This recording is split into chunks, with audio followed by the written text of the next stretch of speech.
বাংলাদেশ জামাত ইসলামী 30 তারিখের সমাবেশ সমাবেশ ঢাকা চলো ইনসাফের মার্কা দাঁড়িপাল্লা নারে তাকবীর বাংলাদেশ জামাত ইসলামী জিন্দাবাদ জিন্দাবাদ বাংলাদেশ জামাত ইসলামী বাংলাদেশী সকলকে আহ্বান জানিয়ে আমি আমার সংক্ষিপ্ত আলোচনা শেষ করছি। আসসালামু আলাইকুম ওয়া রাহমাতুল্লাহি ওয়া বারাকাতুহু।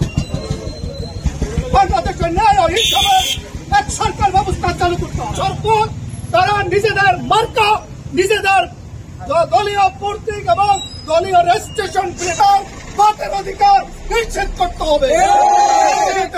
বাংলাদেশে হত্যা, সন্ত্রাস, নির্যাতন, খুন এর বিচার করতে হবে।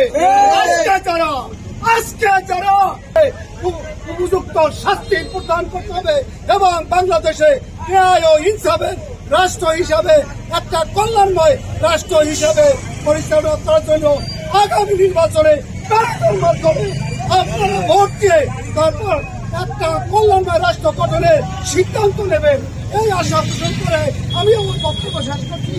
এবং আজকের এই